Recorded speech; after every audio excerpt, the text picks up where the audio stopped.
안녕하세요. 건강플러스 한주희입니다. 걸을 때마다 다리가 저리거나 통증이 반복된다면 단순한 피로가 아닌 말초동맥 질환을 의심해 볼 필요가 있습니다. 말초동맥 질환은 팔과 다리에 혈액을 공급하는 말초동맥이 좁아지거나 막히면서 발생할 수 있는데요. 질환에 대한 인식이 낮아서 치료 시기를 놓치는 분들이 많다고 합니다. 건강플러스 오늘은 말초동맥 질환에 대해 자세히 알아봅니다. 우리 몸의 심장에서 나온 혈액은 동맥을 통해 온몸으로 전달되는데 이때 팔다리와 같은 말단 부위로 가는 동맥들을 말초동맥이라고 한다. 그런데 말초동맥이 좁아지거나 막히면 혈액이 충분히 전달되지 않으면서 여러 문제를 일으키는데 이를 말초동맥 질환이라고 한다. 동맥은 이 심장에서 나가서 여러 장기들의 이 피와 산소를 공급해주는 혈관을 동맥이라고 하는데요. 이 뇌와 심장을 제외한 이런 다른 장기의 피와 산소를 공급해주는 동맥을 말초동맥이라고 합니다. 이런 말초동맥에 여러 가지 이유로 협착이나 폐색이 발생해서 여러 가지 증상들을 일으키는 질환이 말초동맥 질환입니다. 말초동맥 질환은 주로 50세 이후에 나타나며 특히 발과 다리에 감각이 무뎌지는 당뇨 환자에서 발병률이 높다. 제때 발견하거나 치료하지 못해 다리를 절단해야 하는 상황도 생긴다. 오늘 TV주치에서는 방치하면 치명적인 질환, 말초동맥 질환에 대해 자세히 알아본다. 오늘 도움 말씀 위해 가톨릭대학교 대전성모병원 심장내과 김용희 교수 나오셨습니다. 안녕하세요. 안녕하세요. 네, 오늘의 주제가 바로 말초동맥 질환인데요. 말초동맥 질환, 어떤 질환인지부터 살펴볼까요? 네, 먼저 이제 동맥에 대해서 먼저 아셔야 되는데요. 동맥은 심장에서 나가서 각 장기에 혈액과 산소를 공급해주는 혈관을 동맥이라고 합니다. 네. 그중에서 이제 말초동맥은 뇌와 심장을 제외한 다른 장기들에게 이제 혈액과 산소를 공급해주는 동맥을 말초동맥이라고 하는데요. 그런 이제 말초동맥에서 이제 여러 원인으로 협착 또는 폐쇄가 되면서 이제 증상이 발생하는 거를 말초동맥 질환이라고 하는데 이제 말초동맥 질환에서 90% 정도는 하지 동맥에서 발생합니다. 그리고 이제 이 말초동맥 질환 환자의 절반 이상은 심혈관 질환, 심장을 먹여 살리는 관상동맥 질환을 같이 동반하고 있습니다. 네. 질환에 대한 인식이 낮지만 발병률은 세계적으로 좀 늘어나는 추세라고요. 그렇습니다. 이제 전 세계적으로 성인병을 가지고 있는 환자들이 늘어나면서 함께 이제 말초동맥 질환의 유병률도 늘어나고 있습니다. 그래서 전 세계적으로 이제 수백만 명이 경험하는 이제 매우 일반적인 증상이고 미국의 연구에 따르면은 미국 인구 중에 이제 한 850만 명 정도가 이 말초동맥 질환 환자로 추정이 되고 있습니다. 그런데 이제 일반적인 그런 내가 말초동맥을 갖고 있다라고 말초동맥 질환을 갖고 있다라고 하는 이런 인식이 매우 낮은데 그 이유가 이제 특이적이지 않아서 그렇습니다. 네. 이제 뭐 예를 들어서 심혈관 질환 같은 경우에는 가슴이 아프다던가 이런 증상이 생길 수 있고 또 뇌혈관 질환 같은 경우에는 뇌혈관이 하나 막히면 뭐 의식이 떨어진다던가 한쪽 팔다리 힘이 빠진다던가 이런 증상들이 발생할 수 있지만 말초동맥 질환 같은 경우에는 대부분의 하지에서 생기기 때문에 네. 다리가 아픈 정도입니다. 그렇기 때문에 내가 다리가 아프다고 해서 보통 이제 정형외과를 가지 다리 혈관이 막혔나라고 생각하지 않기 때문에 일반적으로 내가 말초동맥 질환을 갖고 있다고 생각하는 그런 수가 환자 수에 비해서 굉장히 낮습니다. 그래서 이제 인식이 낮기 때문에 치료 시기가 늦어지는 경우도 많고 치료 시기가 늦어지면 사지 절단이나 이제 심한 경우에 폐혈증 등으로 인해서 사망에 이를 수 있는 이제 무서운 질환이라고 생각하시면 네. 되겠습니다. 인식이 부족해서 제때 치료를 못 받는 경우가 많다고 하셨는데요. 우리나라에서 유병률은 어떤 편인가요? 우리나라 연구에 따르면 이제 70세 이상에서는 한 7에서 10%, 즉 이제 10명 중에 한 분 정도는 말초동맥 질환을 가지고 있다고 보시면 되고 이 말초동맥 질환을 갖고 있는 분들이 이 무증상 환자 같은 경우에도 증상이 없음에도 불구하고 10년 내에 사망할 확률이 약 55%입니다. 네. 또 이제 증상이 심한 환자, 뭐 조금만 걸어도 다리가 아프다던가 아니면은 다리에 상처가 생겼다던가 하는 경우에는 10년 동안 사망률이 약 75%, 즉 이제 4분 중에 3분이 10년 안에 돌아가실 수 있습니다. 이 말초동맥 환자의 이렇게 사망률이 높은 이유는 아까 말씀드렸지만 이 말초동맥 환자의 절반 이상이 심혈관 질환을 갖고 있기 때문인데요. 이 말초동맥 그 자체만으로 사망한다기보다는 이 말초동맥과 동반된 심혈관 질환 또 뇌혈관 질환으로 인해 사망을 하기 때문에 이렇게 사망률이 높다고 알고 계시면 되겠습니다. 근데 또 문제가 이렇게 심각한 질환인데 환자의 약 한 25%만 말초동맥 질환 환자라고 진단이 됩니다. 네. 그래서 이제 더 심각한데요.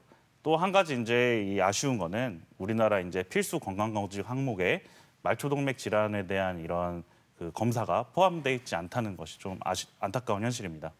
네, 그렇다면 말초동맥 질환의 원인은 어떤 것들이 있을까요?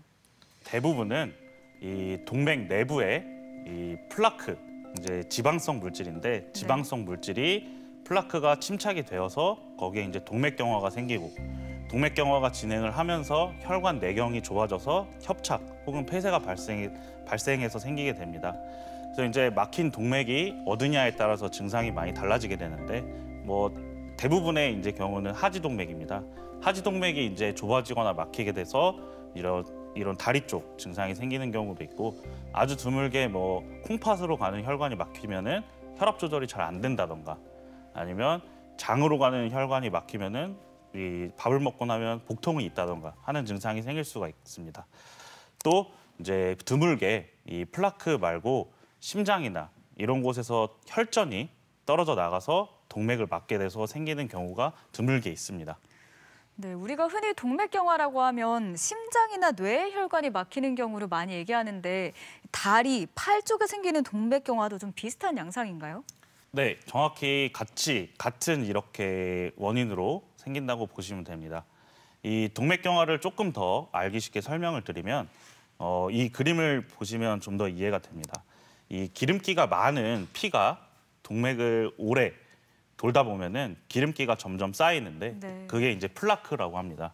쉽게 말해서 이 녹슨 물이 파이프를 오래 지나게 되면은 파이프에 녹슨 이 찌꺼기들이 쌓이면서 이 아래 그림처럼 이 파이프에 녹물이 쌓여서 내경이 좁아지는데 동맥경화도 마찬가지로 기름기가 많은 피가 즉 고지혈증이 있는 피가 오래 동맥을 돌게 되다 보면은 이런 식으로 기름기가 쌓이게 됩니다. 그래서 기름때가 쌓여서 좁아지는 게 이제 동맥경화라고 생각하면 되는데 이 동맥경화가 뇌혈관에 생기면 뇌혈관 질환, 또 심장 혈관에 생기면 심혈관 질환, 말초동맥에 생기면 말초동맥 질환이라고 보시면 됩니다. 그래서 이런 식으로 하지 동맥에 기름때가 쌓여서 이 내경이 좁아지는 것을 확인할 수 있는데 이런 식으로 동맥경화가 생겨서 말초동맥 질환이 발생하게 됩니다.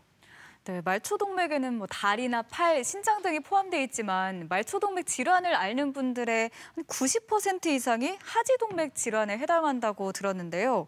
하지동맥 질환에 대해서 자세히 알아볼까요? 네, 말씀하신 것처럼 하지 쪽으로 가는 동맥에 협착이나 폐쇄가 생기면서 발생하는 게 하지동맥 질환입니다.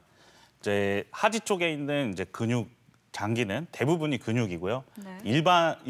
일부의 이제 골반 쪽에 장기가 조금 있는데 대부분은 근육이라고 보시면 됩니다. 그래서 이제 다리나 골반 쪽에 이 근육에 혈액 공급에 제한이 되면서 이런 증상이 생기는 게 하지동맥 질환입니다.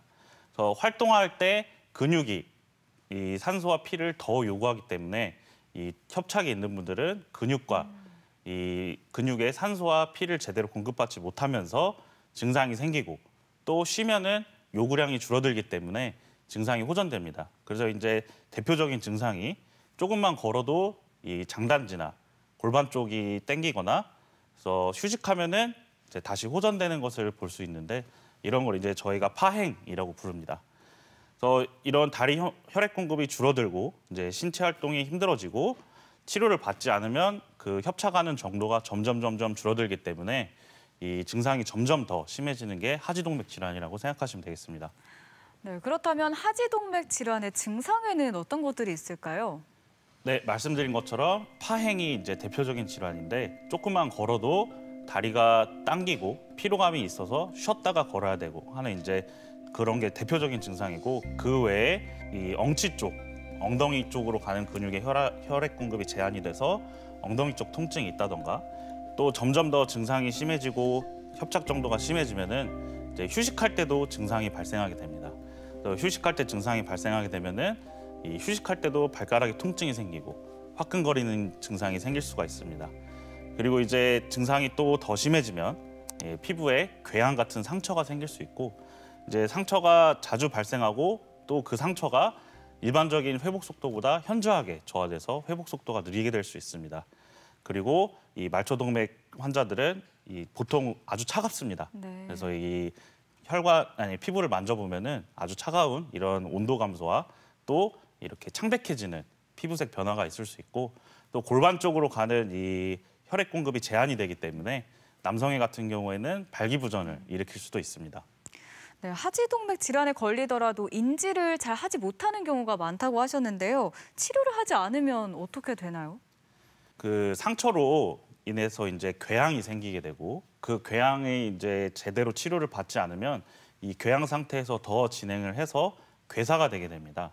그래서 실제로 지금 보이는 화면이 제 앞으로 입원해 있는 환자분들의 사진인데 이 위 사진 같은 경우에는 이 환자가 말초동맥 질환이 있었는데 그걸 이제 관리하지 않고 궤양이 생겼는데 이 궤양을 생긴 상태에서 제대로 치료하지 않아서 이 엄지발가락이 괴사된 네. 이 사진입니다.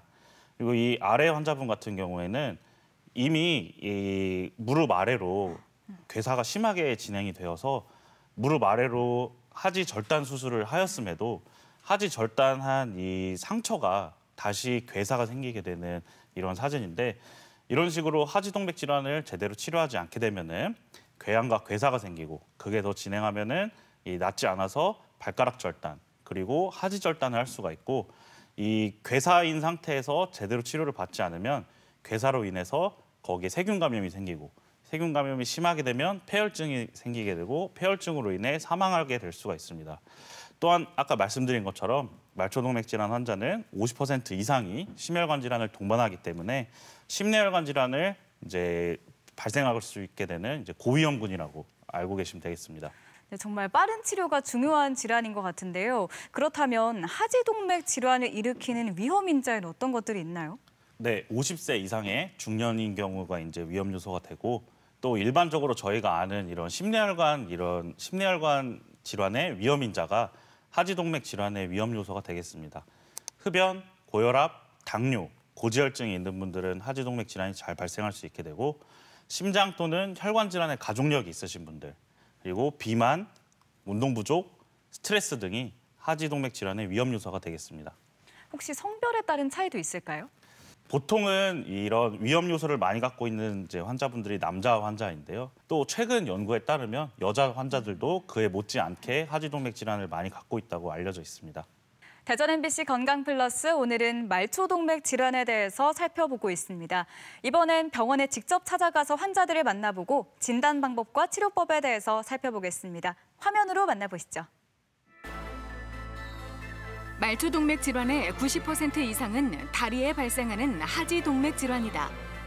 말초동맥이 막힌 정도에 따라 증상도 다양한데 걸을 때마다 다리 저림과 통증을 느끼는 것이 주요 증상이다. 질환이 더 진행하게 되면 가만히 있어도 다리가 저리고 아프며 다리에 상처가 잘 낫지 않는다. 방치하면 피부에 궤양이 생기고 괴사가 시작될 수 있다.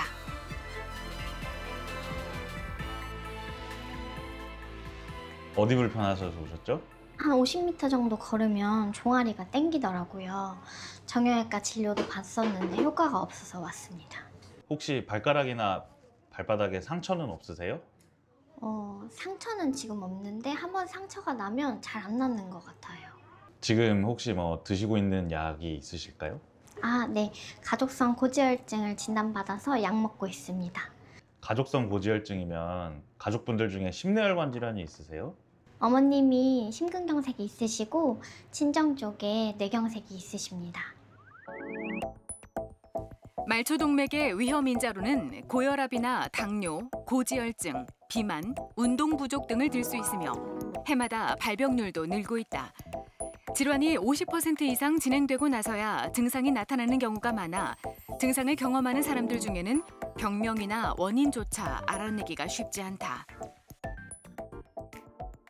이 환자는 이 가족성 고지혈증이 있었던 분이고 걸어다니면 이 발생하는 장단지 통증, 파행이라고 하는데 파행이 있으셨고요. 신체 진찰에서 이 한쪽 동맥이 다른 쪽 동맥보다 촉진했을 때 힘이 약한 걸로 봐서는 말초동맥 질환이 의심이 되는 환자입니다.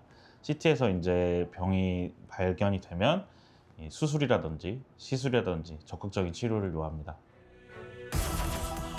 말초동맥 질환이 의심되면 팔에서 측정한 혈압과 발목에서 측정한 혈압의 차이를 비교하는 발목 상환지수 검사를 해볼 수 있다. 이를 통해 동맥 경화도를 파악해 말초동맥 질환의 가능성을 빠르게 확인할 수 있다. 또한 초음파 검사를 통해 혈관 협착이나 폐쇄 여부를 진단하며 컴퓨터 단층 촬영을 이용해 말초동맥 협착 부위를 정밀하게 찾아낼 수 있다.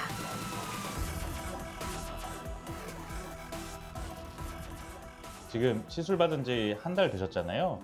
그 전에 이제 왼쪽 골반 쪽 아프시던 건 좀 어떠세요?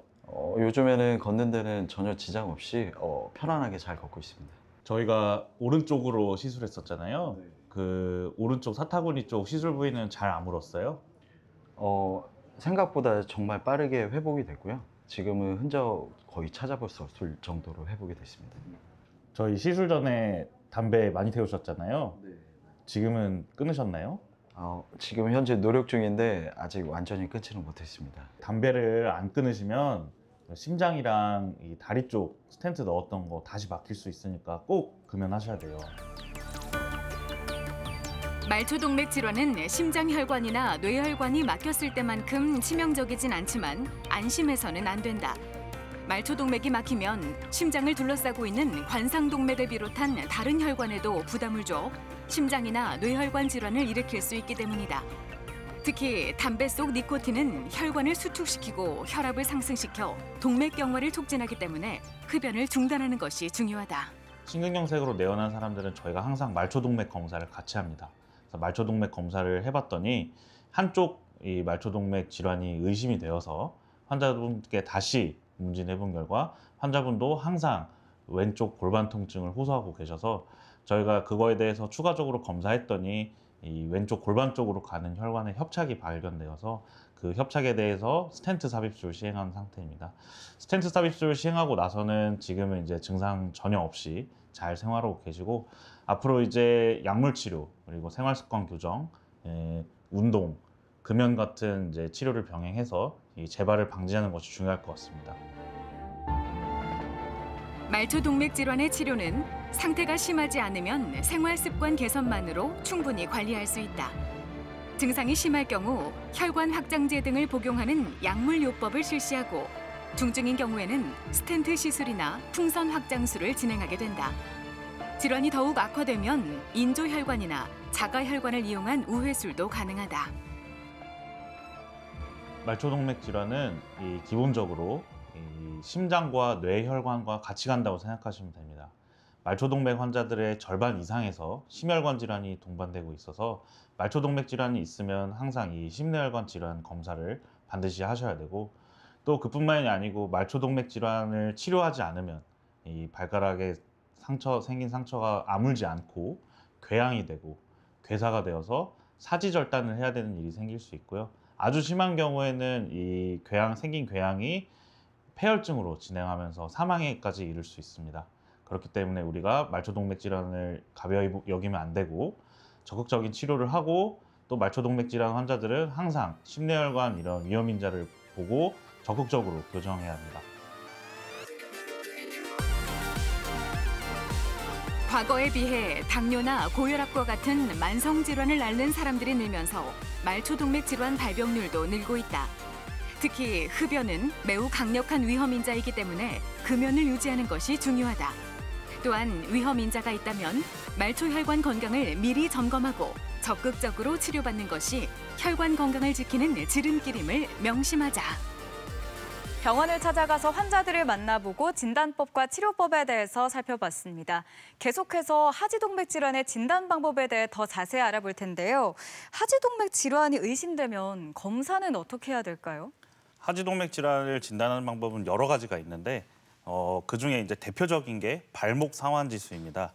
발목 상환 지수는 이 뒤에서 설명드리긴 할 거지만 발목과 팔에서 혈압을 측정해서 이 비율이 얼마나 되는지를 보는 검사입니다. 네. 그리고 초음파 검사, 흔히 아는 CT 검사. CT도 종류가 여러 가지가 있는데 하지동맥만 자세히 볼 수 있는 CT가 있습니다. 그래서 일반적인 CT가 아닌 이 하지동맥을 보는 CT, 그리고 이 혈관 조영술, 치료와 진단을 동시에 할 수 있는 혈관 조영술이 있고, 아주 드물게 뭐 CT의 부작용이 심하다던가 조영제의 부작용이 심한 경우에는 MRI를 찍을 수 있고, 또 아주 드물게 운동부하 검사를 해볼 수가 있습니다. 네, 앞서 언급해주신 방법들에 대해서 하나하나씩 구체적으로 살펴볼 텐데요. 먼저 대표적이라고 하셨던 발목 상완지수 검사법부터 알아볼까요? 네, 발목 상완지수 검사는 이런 식으로 환자가 누워 계시고 이 상지, 하지 모두 4개의 혈압기를 감습니다. 그래서 혈압계를 감아서 혈압을 동시에 측정을 해서 이 상지와 하지의 혈압을 비율을 재는데요. 저희가 이제 상지에 비해서 하지가 약 10% 이상 떨어지면 혈압이, 그러면 저희가 이 말초동맥 질환이 있다고 이 대강 알 수 있습니다. 그래서 장점 같은 경우에는 이 아주 시간이 짧습니다. 그래서 한 대략 총 검사 시간이 5분 이내로 아주 짧고, 또 검사 시간이 짧기 때문에 비교적 저렴합니다. 그리고 이제 단점 같은 경우에는 이 말초동맥 질환이 있는지 없는지 정도만 알 수 있고, 또 있다고 하면은 어느 혈관에 어느 정도 협착이 있는지는 알 수 없는 게 단점이 되겠습니다. 네, 그러면 정확한 혈관 상태를 파악하려면 어떤 검사를 해야 하나요? 네, 아까 말씀드린 것처럼 이 CT, 컴퓨터 단층 촬영이 되겠는데, CT를 찍게 되면은 장점 같은 경우에는 이 정확한 병변이 어디 있는지를 파악을 할 수가 있게 되고, 네. 또 협착 정도도 파악할 수 있게 됩니다. 이 사진을 보시면 실제 저희 환자의 CT 사진인데, 이 하지 동맥만 이런 식으로 회색으로 표현이 되고, 석회가 있는 부분은 그 회색 중에서도 하얗게 표시된 것을 확인할 수 있습니다. 이걸 통해서 CT를 통해서 정확한 병변의 위치를 파악이 가능하고, 또 병변이 있으면 어느 정도 협착이 있는지, 아예 꽉 막혔는지 아니면은 30% 막혔는지 70% 막혔는지 협착 정도를 파악할 수 있습니다.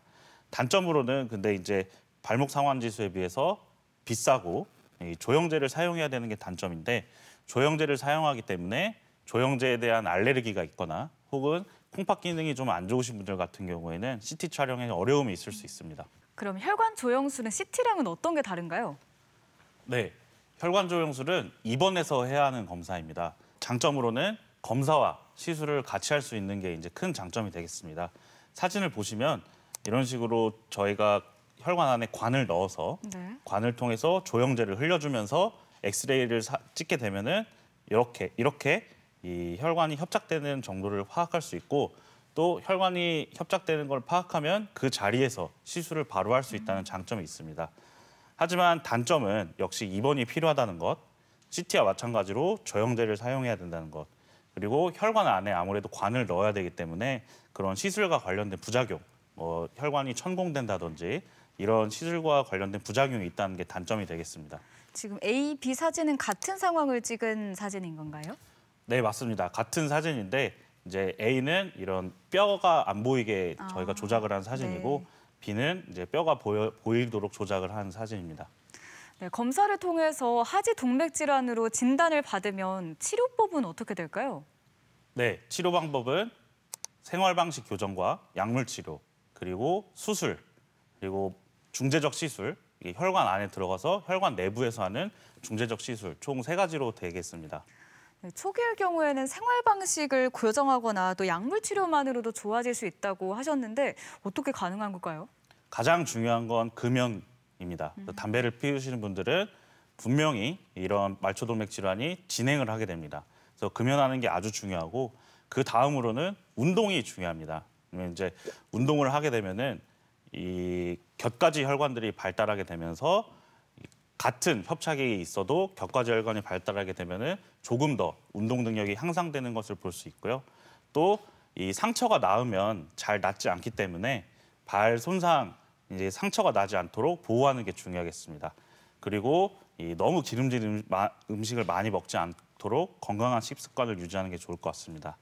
약물 치료로는 아스피린과 같은 항혈전제, 그리고 혈관 확장제와 같은 증상 완화 약물, 그리고 아까 말씀드린 이런 기름기를 줄여주는 고지혈증 약, 또 당뇨약, 고혈압 약으로 약을 복용함으로써 이 치료를 할 수 있겠습니다.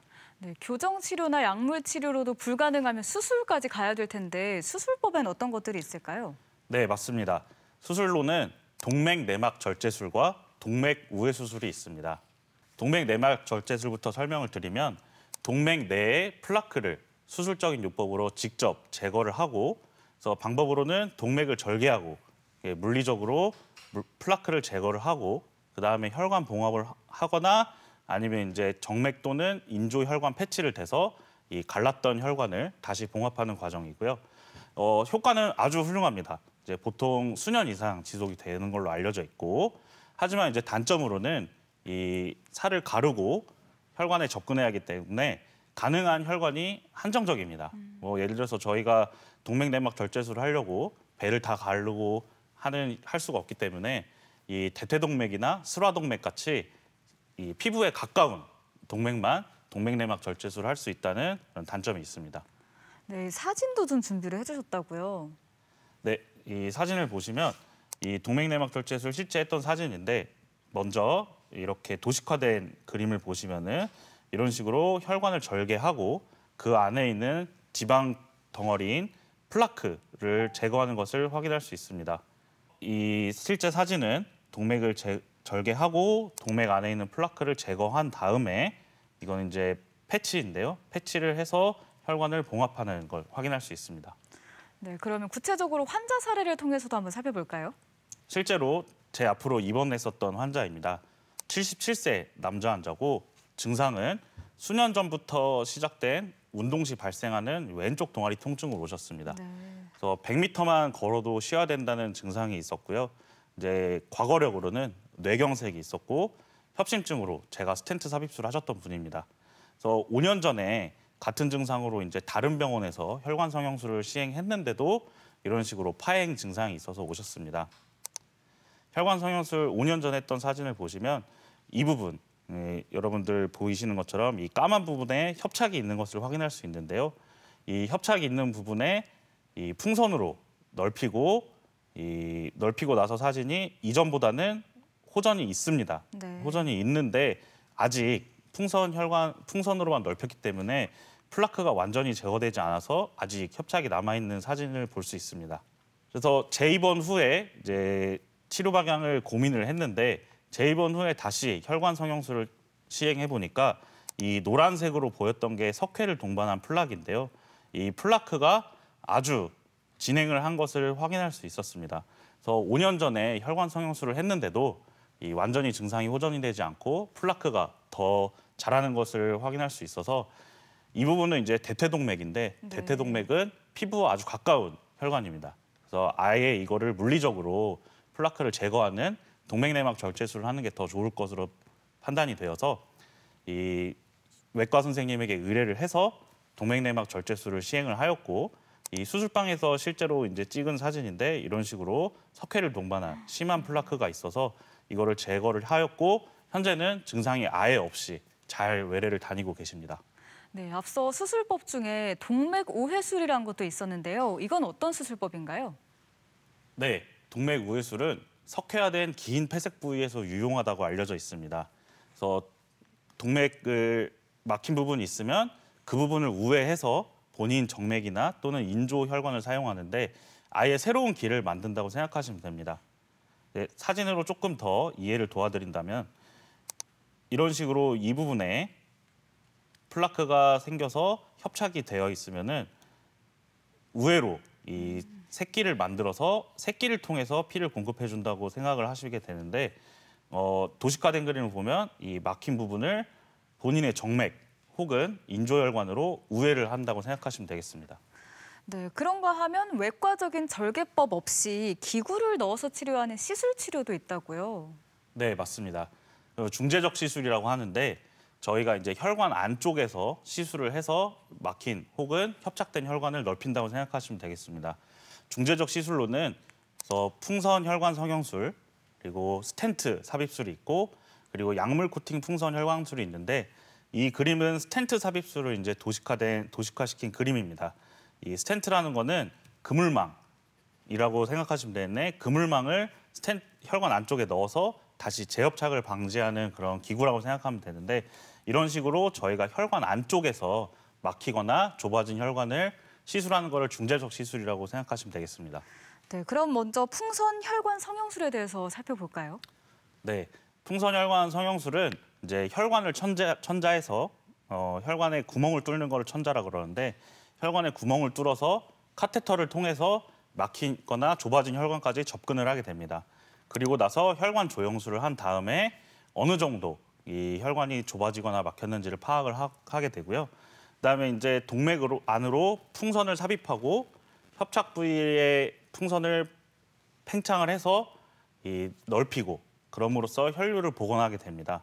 수술적인 치료와 달리 혈관에 구멍을 뚫어서 하기 때문에 그 혈관의 구멍만 막아주게 되면은 그날이라도 바로 퇴원을 해서 아주 단기간 내에 정상 활동을 할 수가 있고 이 장점으로는 수술 이런 흔적이 상처가 남지 않는다는 게 장점이 되겠습니다. 네, 그림으로 조금 더 정확히 살펴볼 수 있을까요? 네, 조금 더 이해를 돕기 위해서 그림을 좀 보시면은 이 막힌 부분에 이 카테터를 이용해서 풍선을 접근하고 저희가 엑스레이를 보면서 정확한 위치에 풍선을 넓히게 됩니다. 그렇게 되면은 이 안에 플라크는 아직 남아 있지만 이 동맥의 내경이 유지되는 상태로 이 시술을 마칠 수 있고 증상이 호전됩니다. 그래서 이 단면을 좀 보시게 되면은 단면에서 이 플라크가 막혀 있는 거를 풍선으로 밀어내고 이 내경을 유지시키는 시술이 혈관 성형술이 되겠고요. 실제로 실제 시술 장면을 좀 보겠습니다. 제가 시술했던 환자분 사진인데 이런 식으로 막힌 부분이 풍선을 통해서 넓혀지는 것을 확인할 수 있습니다. 네, 이어서 또 스텐트를 넣어서 혈류를 회복하는 스텐트 요법도 있었는데요. 구체적으로 한번 살펴보죠. 네, 스텐트 요법은 아무래도 아까 말씀드린 것처럼 풍선으로 이 혈관을 넓혀놓게 되면은 그 안에 플라크가 제거되는 건 아닙니다. 네. 제거되지 않고 아직 동맥 안에 플락이 남아있기 때문에 이 플락이 다시 자라 들어와서 다시 혈관을 막을 수 있게 됩니다. 그래서 그 안에 저희가 근데 아까 말씀드린 그물망인 스텐트를 넣게 되면은 이 다시 자라 들어와도 이 내경을 유지할 수 있기 때문에 스텐트 삽입술을 하게 되고요. 그래서 그물 모양이 팽창형 튜브로 되어 있고 영구적으로 혈관 안에 남아서 이렇게 다시 좁아지지 않도록 힘을 가해주고 있습니다. 하지만 이제 단점으로는 스텐트 삽입술을 하게 되면은 장기간의 항열소판제를 먹지 않으면 스텐트 안이 혈전으로 다시 막힐 수 있는 단점이 있습니다. 네, 실제 그 시술 장면을 보면서 설명드리면 이분은 이제 골반 쪽으로 가는 혈관이 좁아져서 스텐트 삽입술을 하였던 장면인데 이 부분이 이제 그물망이고 이런 식으로 그물망을 펼쳐서 이 스텐트 삽입을 하는 것을 확인할 수 있습니다. 네, 중재적 시술 중에 약물 코팅 풍선 혈관 성형술도 있었는데요. 이건 어떤 치료법일까요? 아까 말씀드린 풍선 혈관 성형술과 비슷한데 그 풍선을 저희가 약물을 발라서 혈관 내벽에 연고를 바른다고 생각하면 됩니다. 근데 이제 이 풍선을 저희가 약물로 코팅을 하는데 그 약물이 항증식 약물 풍선 코팅이고 대략 이제 항암제 같은 거라고 생각하시면 됩니다. 그래서 이 항암제와 비슷한 면역 억제제를 이렇게 약물 방출 풍선에 발라서 풍선을 넓히게 되면은 이 혈관 쪽에 약물이 바르게 되는데, 즉 이제 연고를 바른다고 생각하시는데 그 연고를 발라서 이 혈관에 세포 분열을 하지 못하게 돼서 재협착과 폐색을 방지하는 게 약물 코팅 풍선 혈관 성형술이 되겠습니다. 네, 지금까지 중재적 시술법에 대해도 살펴봤는데요. 끝으로 말초동맥 질환에 대해 한마디로 요약을 해주시면요. 네, 말초동맥 질환은 예방이 아주 중요합니다. 말초동맥 질환이 생기고 오래돼서 이미 막 그 치료 시기를 놓쳐서 발가락 절단, 하지 절단해야 되는 경우가 있어서 예방이 중요하고, 이제 말씀드린 그런 파행이라던가 상처가 생기면 잘 안 낫는다던가 이런 증상이 생기면 그냥 지내는 게 아니고 필히 병원에 방문하여 진단해야 합니다. 또 말초동맥 질환이 무서운 게 혈관이 막혀서 피가 잘 안 가게 되면 증상이 또 궤양이 생겨도 없게 됩니다. 분명히 발가락은 썩어가는데 증상이 없어서 방치되는 경우가 많습니다. 그래서 말초동맥 질환이 의심이 되면은 반드시 병원 가서 방문하여서 진단을 받으셔야 되고, 또 이제 이 다리 쪽이 아프기 때문에 정형외과나 이런 신경외과 뭐 이런 다른 과를 가서 계속 치료를 받는데도 증상이 호전이 되지 않고 점점 안 좋아지는 경우가 있기 때문에 이런 말씀드린 증상이 있으면 말초동맥 질환이라고 의심을 하고 다른 진단과 혼돈되지 않고 정확한 진단을 받는 게 중요하겠습니다. 그리고 말씀드린 것처럼 치료 시기가 늦어지면은 하지절단이나 또 폐혈증으로 인해서 사망이 되고 심혈관 질환을 놓칠 수 있기 때문에 반드시 진단을 받으셔야 되고 이 심혈관 질환으로 사망 가능성이 높기 때문에 이 관상동맥 조영술이나 다른 이런 여러 가지 심내혈관 질환에 대한 검사가 반드시 동반이 되어야 합니다. 대전 MBC 건강플러스 오늘은 말초동맥 질환에 대해 살펴보고 있는데요. 이와 관련한 오해와 진실을 OX 퀴즈로 풀어보도록 하겠습니다. 먼저 첫 번째 질문인데요. 말초동맥 질환은 밤에 통증이 더 심해진다. O일까요, X일까요? 이거는 세모입니다.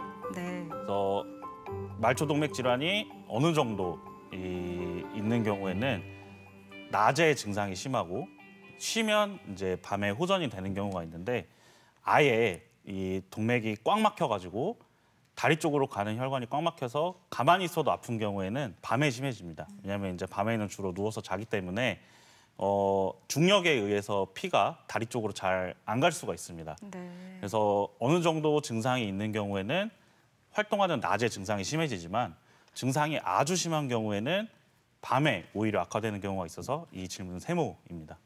네, 다음 질문입니다. 말초동맥 질환은 남성보다 여성에게서 더 많이 발병한다. 이건 O일까요, X일까요?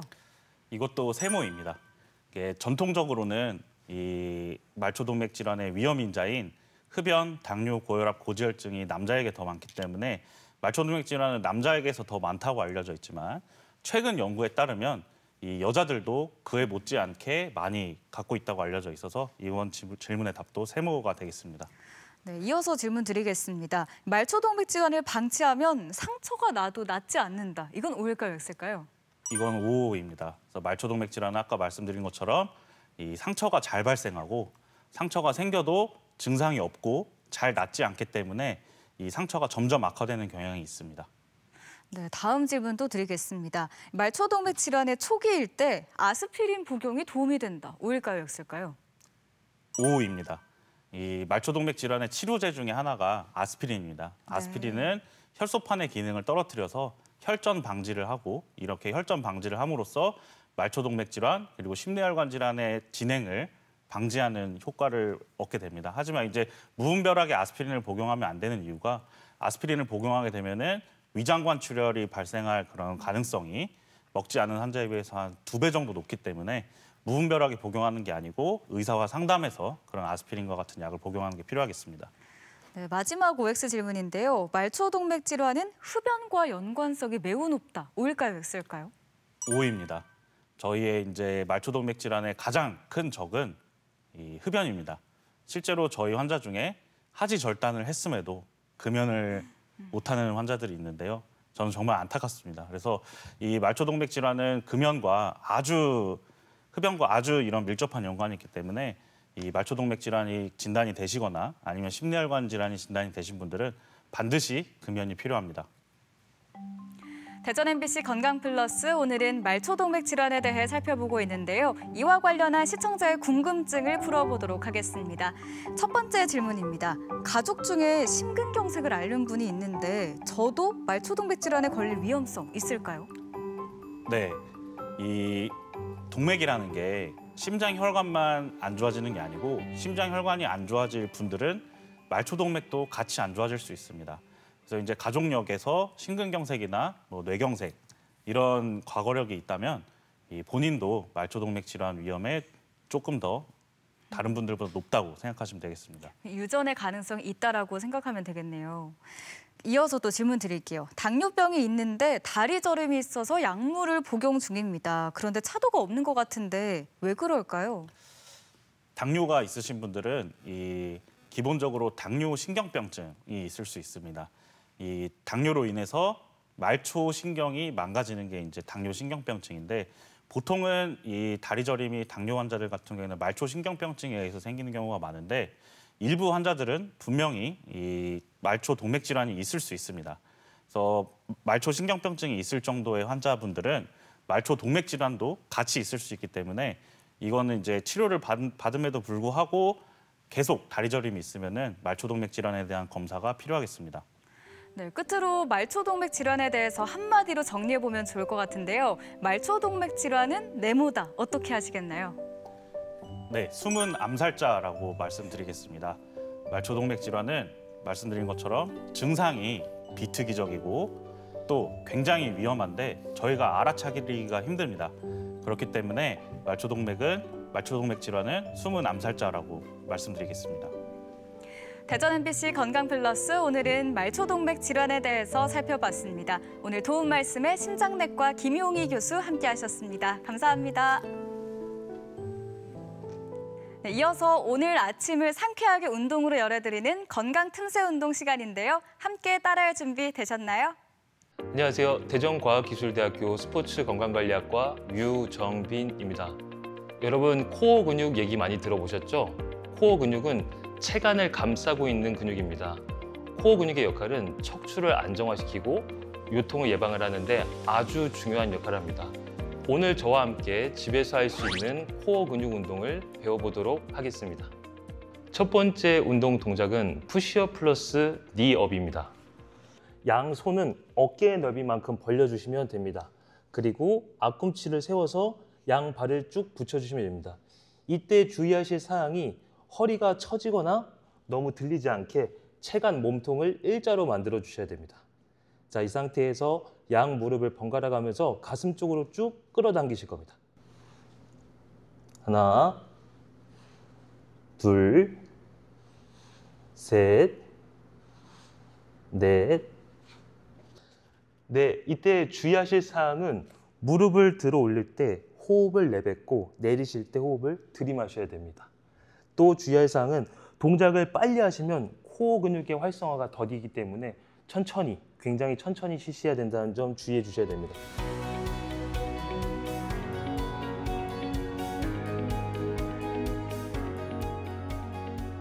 이번 운동은 브릿지입니다. 하늘을 보고 누운 상태에서 뒤쪽에 후면 코어 근육의 운동인데요. 설명과 함께 시범을 보여드리도록 하겠습니다. 먼저 하늘을 보고 누워주신 상태에서 양 다리의 무릎은 90도로 구부려줍니다. 이 상태에서 턱은 쭉 당겨주셔야 됩니다. 양 손은 다리 옆에 그냥 편안하게 놔두시면 됩니다. 그 상태에서 엉덩이를 천장 쪽으로 쭉 올려주시면 됩니다. 이때 주의하실 사항은 허리가 너무 과하게 꺾이지 않게 높게 올리시면 안 됩니다. 그래서 체간이 일자가 될 수 있도록 쭉 올렸다가 내리실 때는 엉덩이가 지면에 닿을 듯 말 듯. 내리실 때 호흡을 들이마시고요. 올리실 때 호흡을 뱉어주시면 됩니다.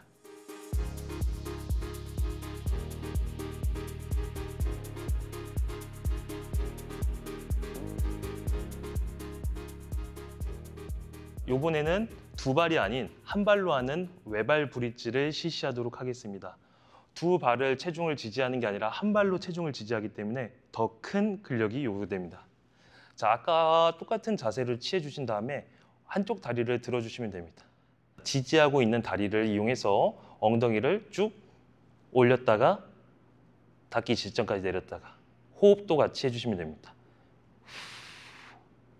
방금 했던 브릿지 동작은 후면 부위의 코어 근육 운동인데요. 그 이외에도 특히 힙이 발달되는 데 굉장히 큰 도움이 되는 동작이어서 여성분들한테 적극 추천합니다.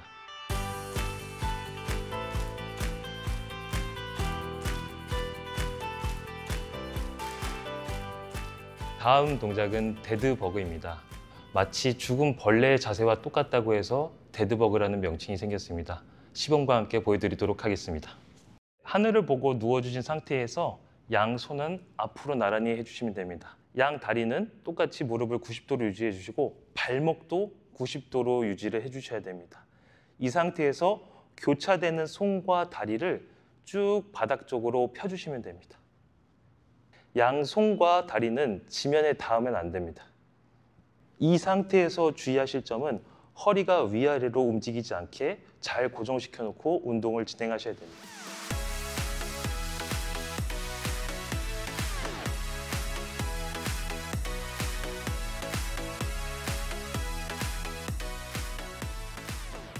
다음 동작은 버드독이라는 동작입니다. 내발기기 자세에서 엎드린 포지션에서 시작하실 건데요.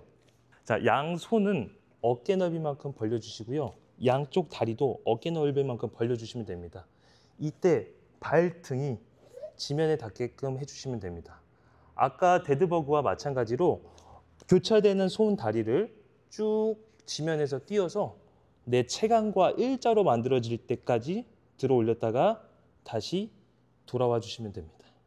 팔다리를 들어 올리실 때는 끝 지점에서 살짝 머물렀다가 천천히 다시 돌아와 주시면 됩니다.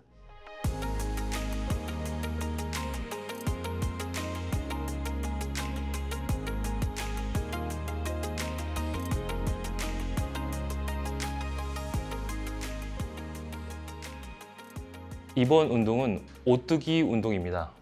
무릎을 꿇어주신 자세에서요. 체간을 세워서 고관절을 쭉 펴주시면 됩니다. 이때 양손은 어깨 위에 올려주시면 되시고요. 양쪽 무릎의 간격은 어깨 너비만큼 벌려주시면 됩니다. 다리 또한 앞꿈치를 세우셔서 체중을 잘 지지해 주셔야 됩니다. 이때 뒤쪽으로 천천히 내려갈 건데요. 내려갈 때 허리를 과하게 젖히면서 내려가시면 안 되시고요. 귀부터 무릎까지 체간을 일자로 유지해 주신 상태에서 천천히 내려가실 겁니다. 내려갈 때 들이마시고요. 올라올 때 내려가시는 가동 범위는 본인이 내려가실 수 있을 만큼만 내려가 주시면 됩니다. 다시 한번 보여드리겠습니다. 양손을 어깨 위에 올려놓고 천천히 호흡을 들이마시면서